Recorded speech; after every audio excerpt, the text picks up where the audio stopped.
أما بعد فإن أصدق الحديث كتاب الله وخير الهدي هدي محمد صلى الله عليه وسلم وخير الأمور عواصمها وشر الأمور محدثاتها وكل محدثة بدعة وكل بدعة ضلالة وكل ضلالة في النار.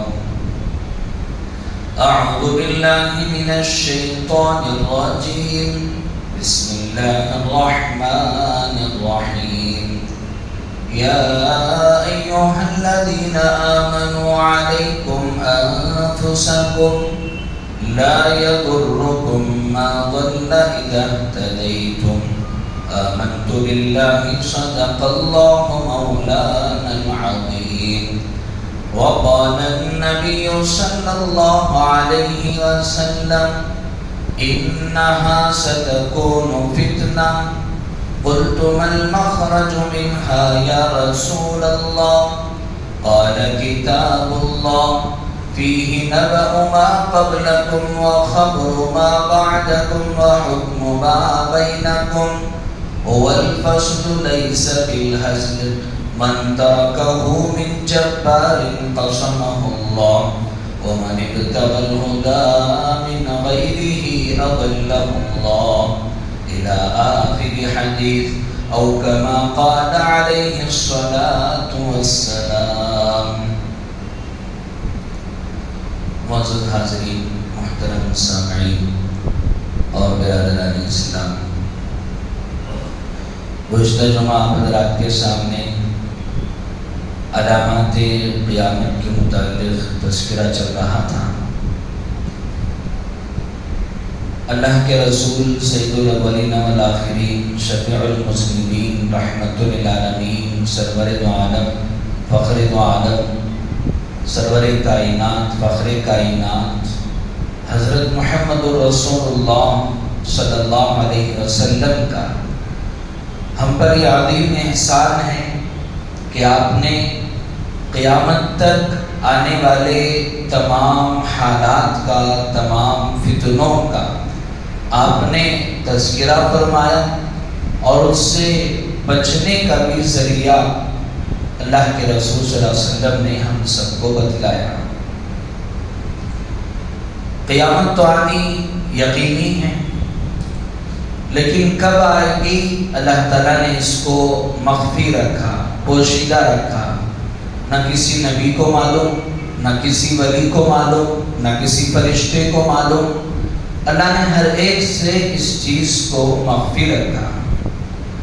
لیکن اللہ کے رسول صلی اللہ علیہ وسلم نے علامات قیامت بیان فرمائے کہ دیکھو جب یہ چیزیں ہونے لگیں گی تو سمجھو کہ قیامت قریب ہے اور تم اللہ کی طرف رجوع کر لینا.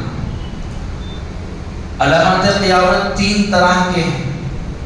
ایک علامات بعیدہ، ایک متوسطہ، ایک قریبہ.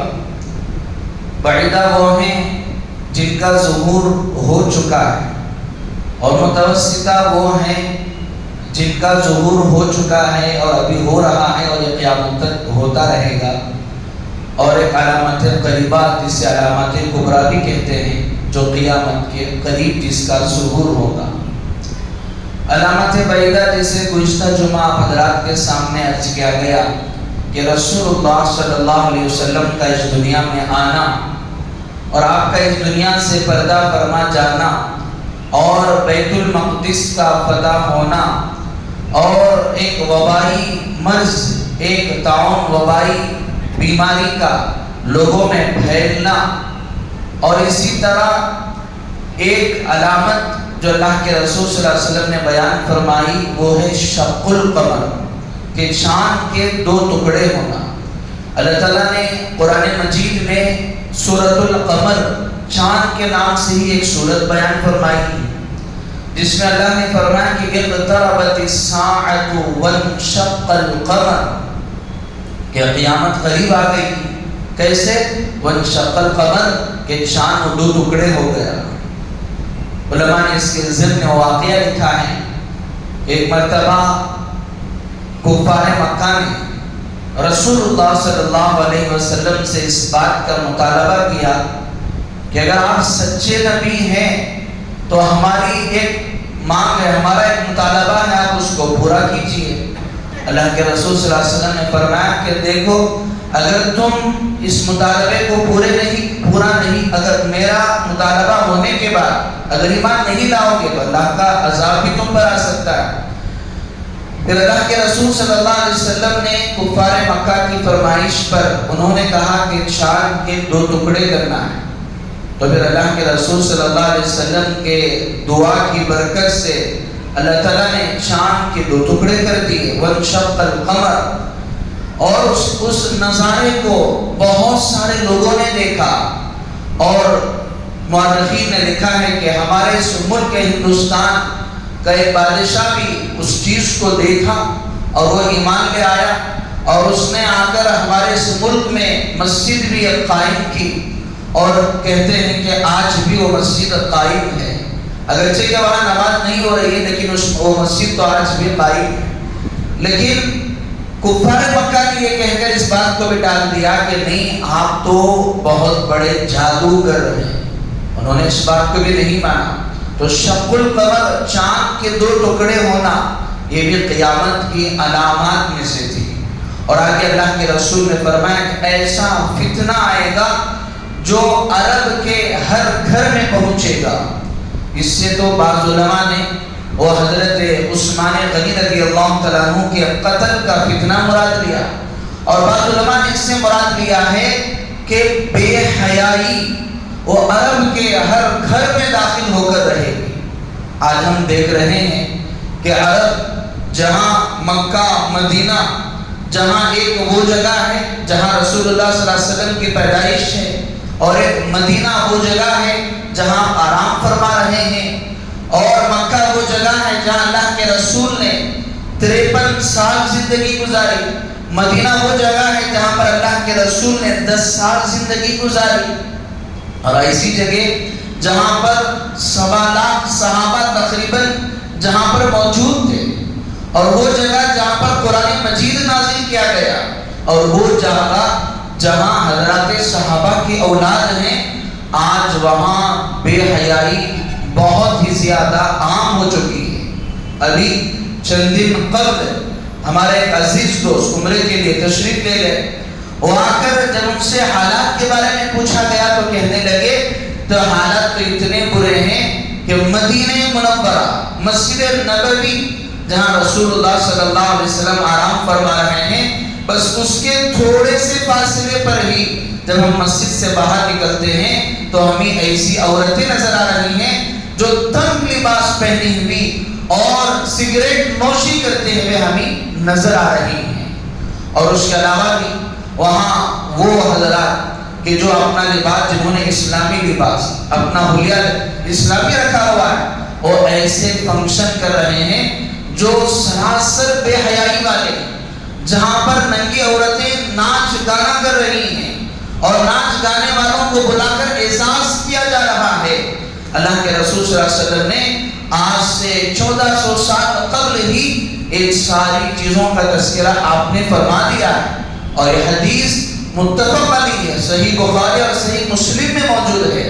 اللہ کے رسول نے فرمایا کہ ایسا فتنہ آئے گا جو عرب کے ہر گھر میں جس کی رسائی ہوگی، اور آگے اللہ کے رسول نے فرمایا کہ ایک ایسا فتنہ آئے گا کہ جو بہت ہی زیادہ قتل و قتال کرے گا۔ اللہ کے رسول نے فرمایا کہ اس قوم کی پہچان یہ ہوگی، ان کے جوتے وہ پیر کے بالوں سے بنے ہوئے ہوں گے، اور ان کے چہرے بڑے بڑے ہوں گے۔ اور علماء نے شارح مسلم علامہ نبوی رحمۃ اللہ علیہ نے لکھا ہے کہ یہ تاتاری قوم ہے جو ترکستان سے آئی تھی، اور جو تاتاری قوم جن کا قہر اور جن کا ظلم اس وقت جو شہر بغداد ہے وہاں پر بہت بڑھا ہوا تھا، کہ در حقیقت جب آخری بادشاہ معتصم باللہ جو بادشاہ تھا اس کو ایک تاتاری قوم نے قتل کر دیا، اور بغداد پر انہوں نے اپنا قبضہ جما لیا، اور کئی ممالک ان کے زد میں آ گئے، اور پھر وہ بہت ہی بڑے ظالم تھے، اتنے بڑے ظالم کہ اس کی ایک عورت بھی 50 مردوں کو للکار کر وہ چیلنج کرتی تھی۔ لیکن اللہ تعالیٰ کا بڑا عجیب نظام ہے۔ اللہ تعالیٰ نے اپنے کلام پاک میں ارشاد فرمایا کہ وَإِن تَتَوَلَّوْا يَسْتَبْدِلْ قَوْمًا غَيْرَكُمْ۔ اللہ تعالیٰ قرآن میں ایمان والوں کو جھنجھوڑنے کے لیے اور اعمال پر ابھارنے کے لیے فرما رہے ہیں کہ دیکھو، اگر تم شریعت سے، دین اسلام سے اگر روگردانی کرو گے اور پھر جاؤ گے تو کیا سمجھتے ہو کہ اللہ کی شان میں کمی آ جائے؟ نہیں، حضرت آدم علیہ السلام سے لے کر قیامت تک آنے والا ہر انسان اور نیک بن جائے تب بھی اللہ کے شان میں ذرا برابر بھی بڑھوتری ہونے والی نہیں ہے۔ اللہ فرمائے وَإِن تَتَوَلَّوْا يَسْتَبْدِلْ قَوْمًا غَيْرَكُمْ ثُمَّ لَا يَكُونُوا أَمْثَالَكُمْ۔ اگر تم روگردانی کرو گے اللہ تمہارے سے بہتر قوم کو لے کر آئے گا، اور وہ تمہارے طرح نہیں ہوں گے بلکہ تمہارے سے تو بہتر ہوں گے۔ علماء نے لکھا ہے کہ ٹھیک اسی طرح کا معاملہ وہ تاتاری قوم کے ساتھ ہوا کہ جب تک خلافت کا زمانہ تھا اس وقت تک یہ قوم کافر تھی، اور پھر اس کے بعد اللہ نے انہی کو دین اسلام سے سرفراز فرمایا اور انہی کے ذریعے دین اسلام کے پھیلنے کا ذریعہ بنا۔ اسی کو علامہ اقبال نے ایک شعر میں کہا ہے آیا یورش تاتار کے افسانے سے، ہے آیا یورش تاتار کے افسانے سے، پاسباں مل گئے کعبے کو صنم خانے سے۔ جو لوگ اسلام کا، مسلمانوں کا خاتمہ کرنے کے لیے گئے اللہ نے انہیں ہدایت دے دی۔ ابھی قریب ہی کی بات ہے، ایک امریکہ کا رہنے والا شخص جو اسلام کا سخت مخالف تھا اور جس کے اندر اسلام کے خلاف بہت ہی زیادہ وہ زہر افشانی کرتا تھا، اس نے سوچا کہ مجھے اسلام کے خلاف ایک کتاب لکھنا ہے اور اسلام کے خلاف جتنی بھی باتیں ہیں اس کو مجھے لوگوں میں پھیلانا ہے۔ اس نیت سے اس نے قرآن مجید کو اور رسول اللہ صلی اللہ علیہ وسلم کی شریعت کو پڑھنا شروع کیا تاکہ میں اس کی برائیوں کو لوگوں کے سامنے لا سکوں۔ اللہ کا کرنا یہ ہوا کہ جو شخص اسلام کو بدنام کرنے کے لیے اور اسلام کے خلاف اپنے مضمون کو پھیلانے کے لیے جس نے قرآن پڑھا اللہ نے اسی کو ہدایت دی۔ آج وہ مسلمان ہے بلکہ ہمارے سے زیادہ وہ پابند مسلمان ہے۔ غرض تاتاری قوم کا فتنہ علماء نے لکھا ہے کہ یہ بھی یہ علامات قیامت میں سے۔ اس کے بعد آتے ہیں علامات متوسطہ کہ جس کا ظہور ہوا ہے اور ہوتا رہے گا اور یہ قیامت تک ہوتا رہے گا، اور اس سے مراد علماء نے فرمایا کہ فتنے کا ظہور ہوگا۔ مسلم شریف کی روایت ہے اللہ کے رسول صلی اللہ علیہ وسلم نے فرمایا کہ انہا ستکون فتن، اللہ کے رسول نے فرمایا کہ ان قریب بہت سارے فتنے آئیں گے۔ ایک اور روایت میں فرمایا حضرت علی رضی اللہ تعالیٰ عنہ راوی حدیث ہیں، حضرت علی رضی اللہ تعالیٰ عنہ نے جب یہ اللہ کے رسول سے لفظ سنے کہ ان قریب بہت ہی زیادہ فتنے آئیں گے، قربان جائیے صحابی رسول حضرت علی رضی اللہ تعالیٰ عنہ پر انہوں نے یہ نہیں پوچھا کہ اللہ کے رسول فتنے کیسے ہوں گے، کب آئیں گے، کہاں آئیں گے، یہ نہیں پوچھا۔ اللہ کے رسول حضرت علی نے پوچھا کہ اللہ کے رسول آپ اگر فرما رہے ہیں تو فتنے یقیناً ضرور آئیں گے، مل مخرج منہا یا رسول اللہ، اللہ کے رسول اس سے نکلنے کا، اس سے ایگزٹ ہونے کا ذریعہ کیا ہے، راستہ کیا ہے؟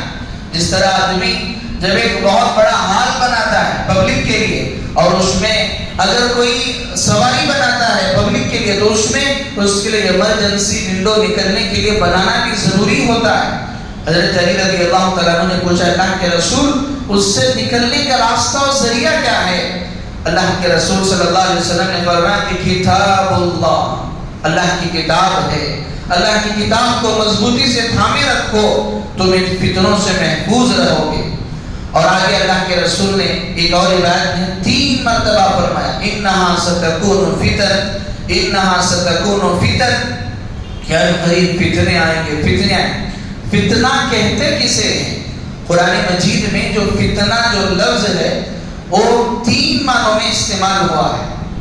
ایک معنی ہے کفر و شرک، ایک معنی ہے ضلالت و معصیت، اور ایک معنی ہے وہ آزمائش، مصائب، آفات۔ سب سے پہلے فتنے کا مطلب یہ ہے کہ عنقریب وہ کفر بہت زیادہ بڑھ جائے گا، اور اتنا زیادہ کفر و شرک ہوگا، اللہ کے رسول صلی اللہ علیہ وسلم نے ارشاد فرمایا کہ یصبح الرجل مؤمنا ویمسی کافرا ویمسی مؤمنا ویصبح کافرا ویبیع دینہ بعرض من الدنیا۔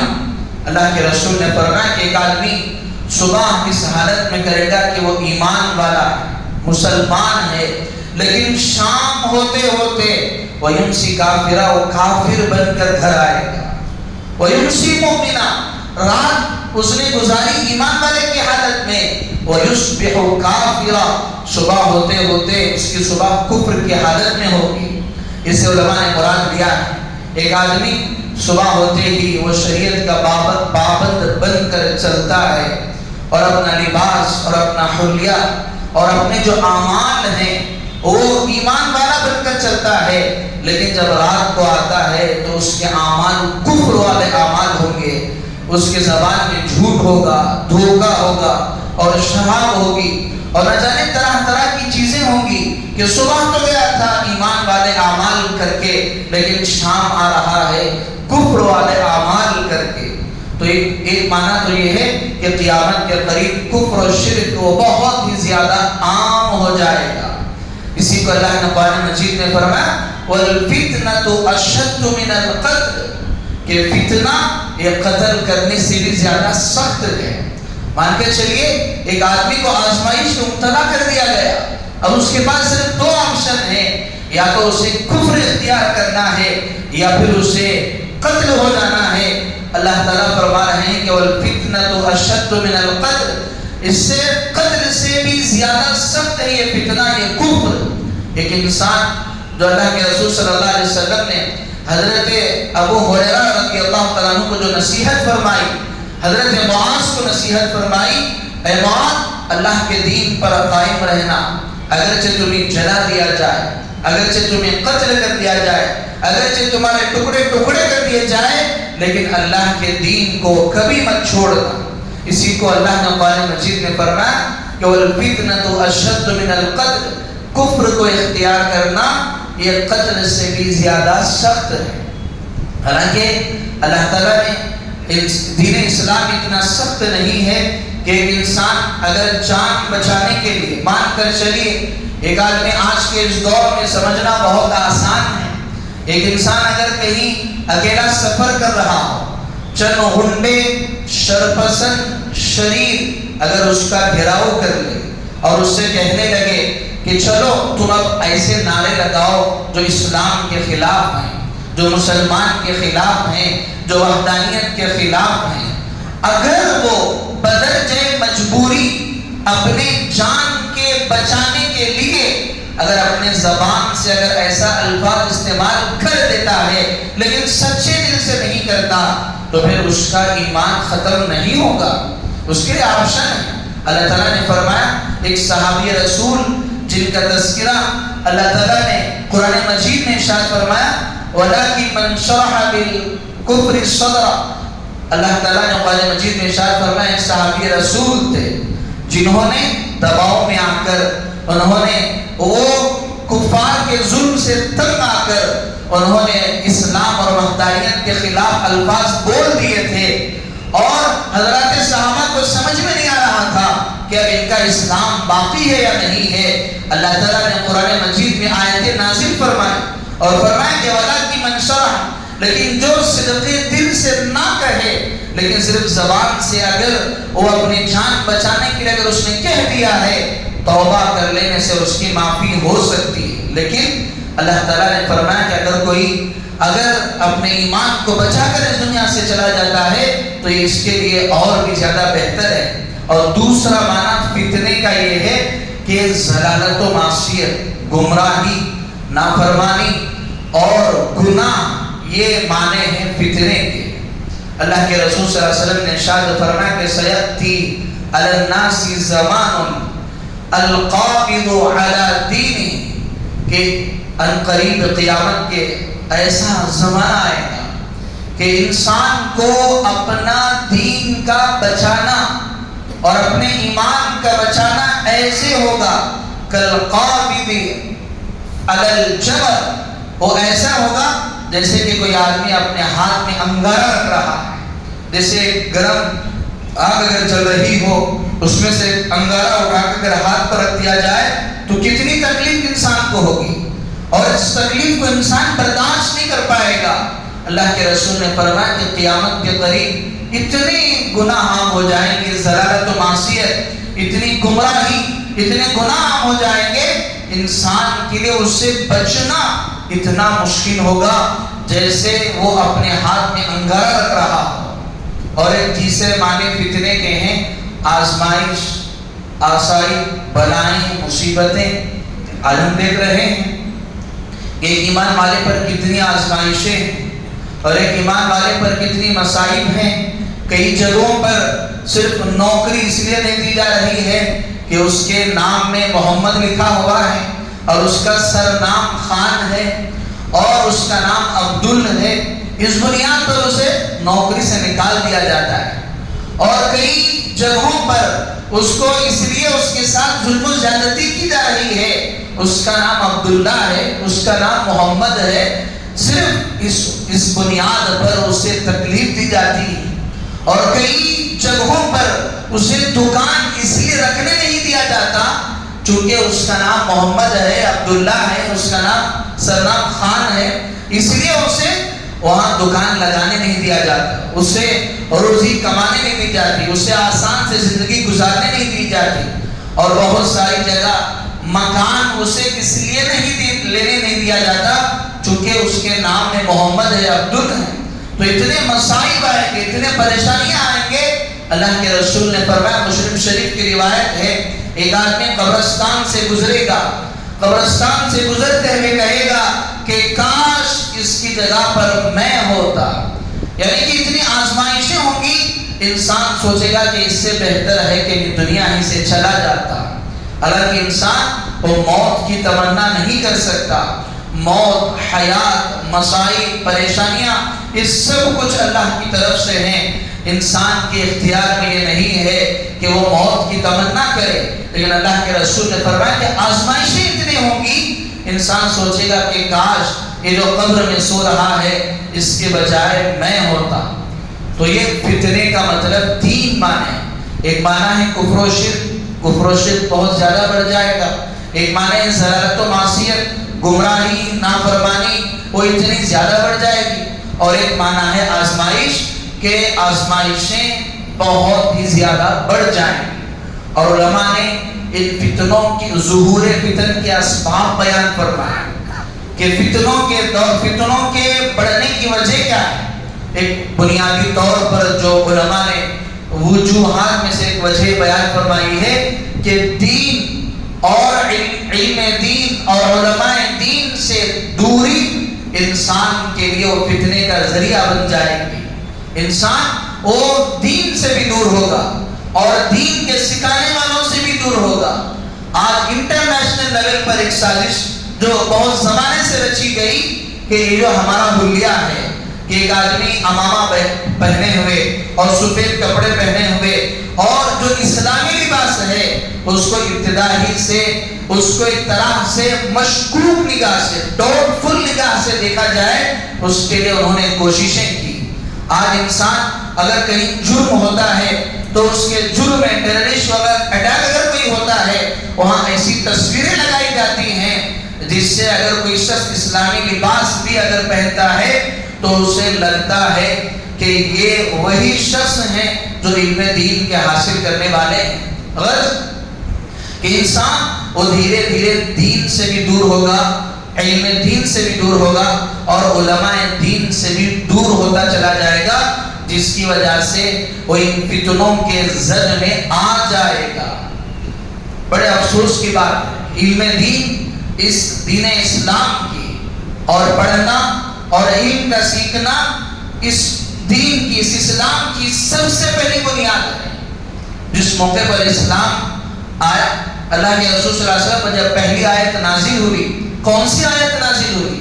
حالانکہ اس زمانے میں جو ماحول تھا سب سے زیادہ جہالت والا، اور سب سے زیادہ قتل، اور سب سے زیادہ زنا، اور سب سے زیادہ شراب، جو بہت ہی بدترین دور تھا، اور اتنے ظالم لوگ تھے، وہاں کوئی آنے کو تیار نہیں تھا۔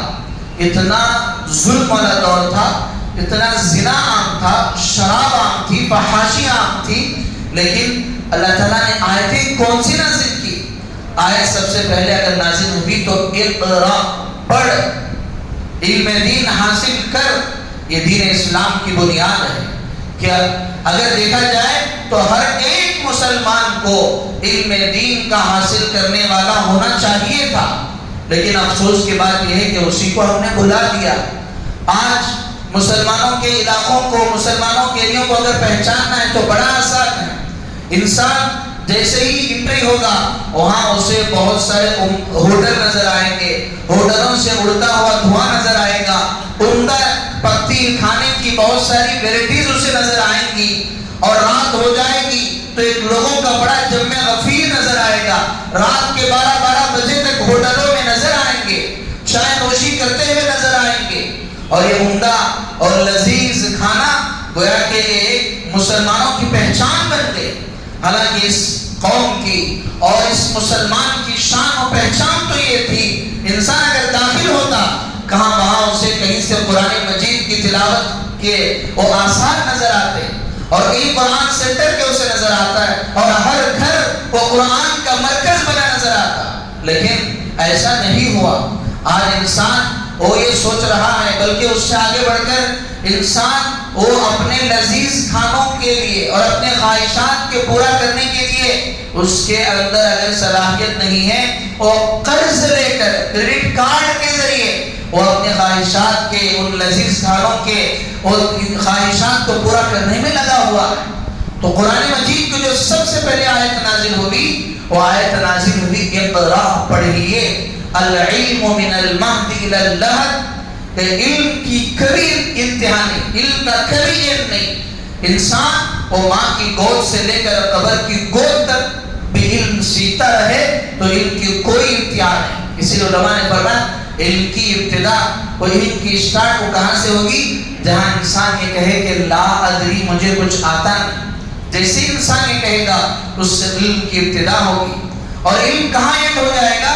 جہاں انسان یہ کہے گا کہ ادری، اب مجھے آتا ہے، اب اس کا علم ختم ہو گیا۔ دیکھا جائے تو علم کی کبھی انتہا نہیں، چاہے وہ دین کا ہو چاہے دنیا کا بھی ہو۔ آج اگر دیکھیں بہت سارے بڑے بڑے ڈگری ہولڈرز بہت زیادہ پڑھائی کی، لیکن اس کے باوجود بھی ایسا نہیں کہ یہ بہت بڑی ڈگری کر کے آئے ہیں چلو ان کو فوراً بڑا پوسٹ دے دیا، نہیں، بلکہ انہیں اور ٹریننگ دی جاتی ہے اور اس کی پریکٹس کرائی جاتی ہے، اور جیسے جیسے وقت گزرتا ہے انہیں اور کچھ اپڈیٹس لینے کے لیے کانفرنس میں اور کہیں دوسرے ملک میں دوسری جگہ میں بھیجا جاتا ہے تاکہ وہ سیکھ کر آئے اور سیکھ کر ہمارے اس کمپنی کو اور ڈیولپ کر سکے اور اس کو بڑھا سکے۔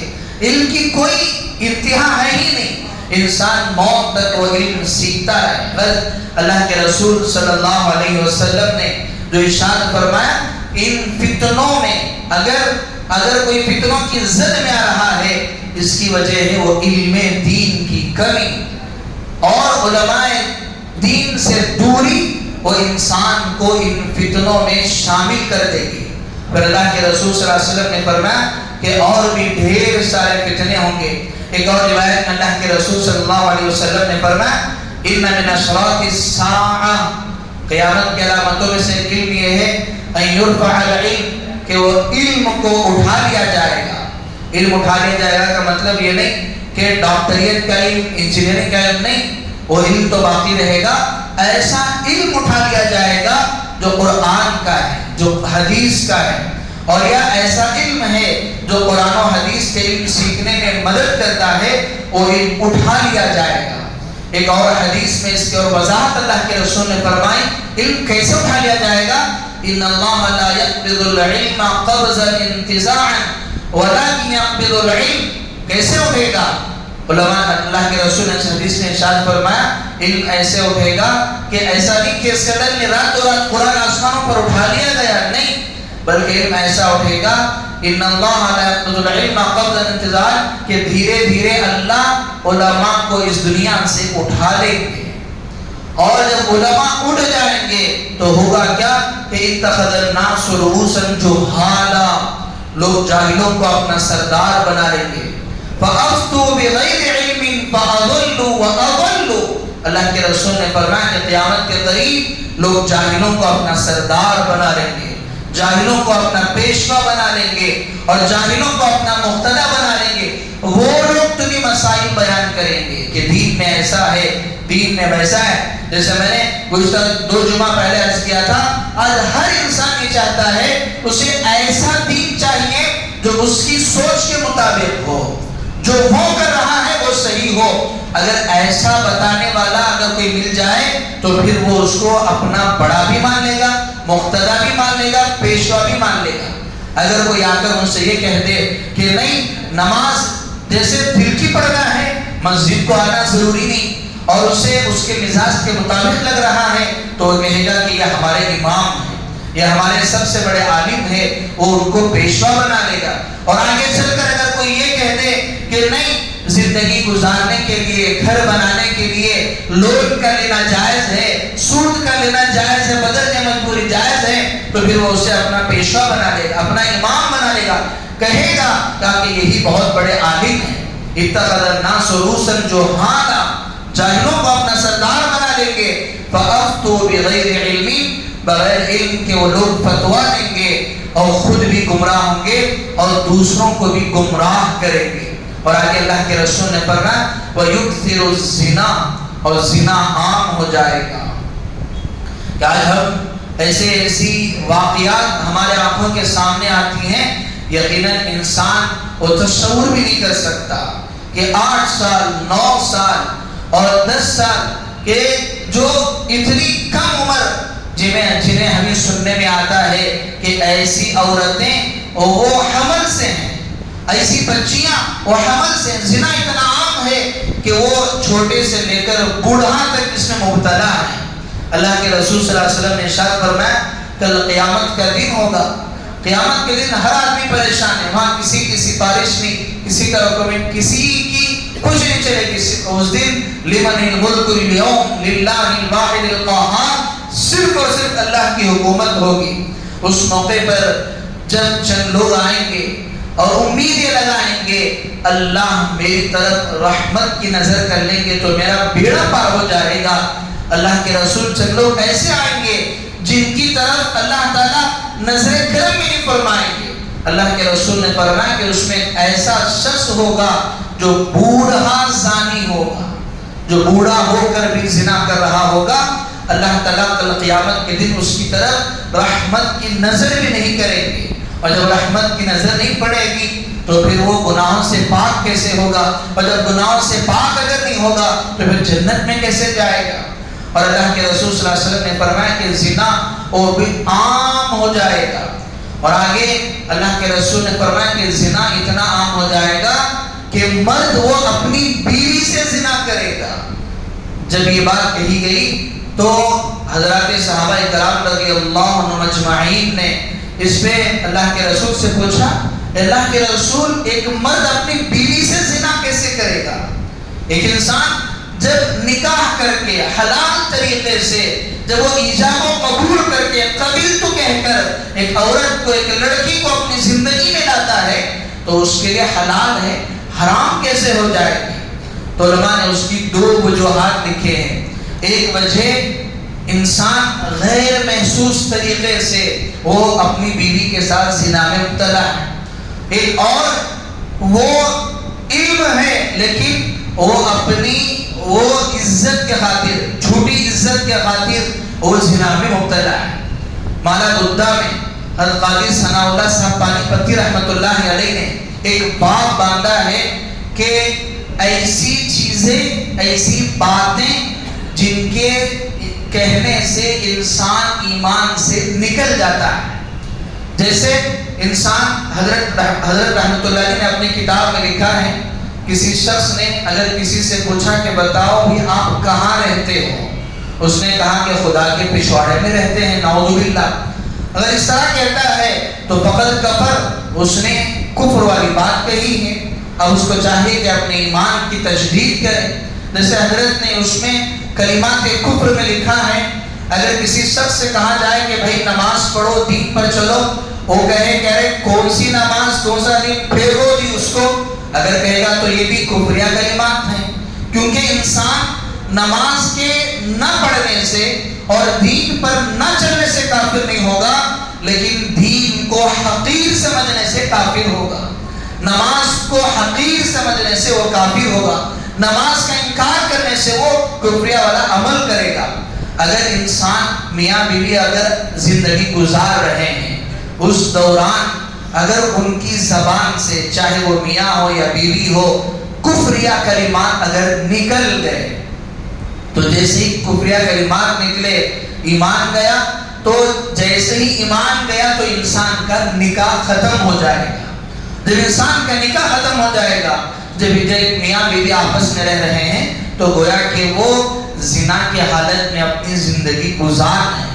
اس لیے ہمارے بڑے اکابر وہ کبھی کبھی تجدید نکاح کیا کرتے تھے، اور الحمدللہ آج بھی ایسے لوگ موجود ہیں. ہمارے اسی علاقے میں موجود ہیں جنہوں نے ایک مرتبہ اپنے گھر پہ بلایا اور بلا کر کہا کہ حضرت ہمیں تجدید نکاح کرنا ہے. پوچھا کس لیے؟ کہا کہ ہو سکتا ہماری زبان سے ایسے الفاظ نکل گئے ہیں جو کفریہ الفاظ تھے، اس لیے ہم تجدید نکاح کر رہے ہیں. آج بھی الحمدللہ ایسے لوگ موجود ہیں جو اتنا احتیاط کرتے ہیں. تو انسان اگر کفریہ کلمات اگر کہہ دیتا ہے، اس کہہ دینے کی بنیاد پر اس کا ایمان اگر چلا جاتا ہے تو پھر اس کا نکاح بھی ختم ہو جاتا ہے. ابھی جب وہ تجدید ایمان کرے گا، تجدید ایمان کرنے کے بعد اسے پھر دوبارہ نکاح کرنا پڑے گا. اور نکاح کا مطلب ایسا نہیں کہ مسجد میں جائے اعلان کرے، بس اپنے گھر میں تجدید نکاح کرے، بس مہر کو دوبارہ ادا کر دینا ہے. مہر جو بھی متعین کرے گا اس کو ادا کرنا ہے، تجدید نکاح ہو جائے. علماء نے ایک وجہ لکھی. اور دوسری جو وجہ ہے کہ آج کے اس دور میں کہ انسان اپنے زبان سے جب اپنی بیوی کے ساتھ غصے میں کوئی لڑائی جھگڑا ہو گیا، ایسے الفاظ نکال دیتا ہے جس سے صراحتاً نہیں بلکہ اشارتاً کنایتاً طلاق واقع ہو جاتی ہے، لیکن وہ اس کی طرف دھیان نہیں دیتا. اور جب کنایا اور الفاظ کنایا سے اگر طلاق واقع ہوتی ہے تو طلاق بائن ہوتی ہے، بغیر نکاح کے وہ لوٹا نہیں سکتا. مطلب ظاہر سی بات ہے جب نکاح ختم ہو گیا تو اپنی ساری زندگی حرام پہ گزر رہی ہے. اور بلکہ اس سے بڑھ کر بعض مرتبہ تو ایسے ہوتا ہے آپس میں میاں بیوی الفاظ طلاق تو دے دیتے ہیں، لیکن پھر شیطان وسوسہ ڈالتا ہے، آپ بھی نے میں بھی نے، آپ بھی عزت دار میں بھی عزت دار، لوگوں میں معلوم ہوگا تو ہماری عزت جائے گی. یہ کہہ کر بغیر کسی نکاح کے وہ آپس میں وہ اسی طرح زندگی گزارتے ہیں. حالانکہ وہ دونوں حالانکہ مرد وہ الفاظ طلاق اپنی زبان سے کہہ چکا ہوتا ہے اور طلاق واقع ہو چکی ہوتی ہے. تو اللہ کے رسول صلی اللہ علیہ وسلم نے فرمایا کہ قیامت کے قریب زنا اتنا عام ہو جائے گا کہ مرد وہ اپنی بیوی سے زنا کرے گا. تو میرے عزیزوں، اللہ کے رسول صلی اللہ علیہ وسلم کا یہ بہت بڑا معجزہ ہے. جہاں قرآن آپ کا معجزہ ہے، جہاں شق القمر آپ کا معجزہ ہے، معراج میں جانا آپ کا معجزہ ہے. علماء نے لکھا ہے کہ علامات قیامت کا بیان کرنا یہ رسول اللہ صلی اللہ علیہ وسلم کا ایک معجزہ ہے جو اللہ کے رسول نے ہم سب کو بتلایا. اور اللہ کے رسول نے صرف بتلایا نہیں بلکہ اس سے بچنے کے ذرائع بھی اللہ کے رسول نے فرمایا کہ کتاب اللہ، کہ اللہ کی کتاب کو مضبوطی سے تھامے رکھو. اور ضرورت ہے انسان گھر کی اوپننگ کرتا ہے تو قرآن پڑھنے کے لیے وہ باہر سے بلاتا ہے، بھئی اس سے بہتر ہوتا اتنا وقت نکال کر وہ قرآن کو سمجھ لیتا، قرآن کو پڑھ لیتا. اور ضرورت ہے ہم قرآن کو کو سیکھیں اور قرآن کو سمجھے. انسان اگر قرآن کو سمجھے گا اللہ ان سارے فتنوں سے اس کی حفاظت فرمائیں گے. یہ تھے علامات متوسطہ، اور بھی بہت ساری علامات اللہ کے رسول نے بیان فرمائی ہیں. اللہ تعالیٰ مجھے اور آپ کو ان فتنوں سے اللہ حفاظت فرمائے، اور علامات قیامت بننے سے بھی اللہ ہم سب کی حفاظت فرمائے، اور ہم سب کا خاتمہ اللہ ایمان پر فرمائے. آمین. وآخر دعوانا ان الحمد للہ رب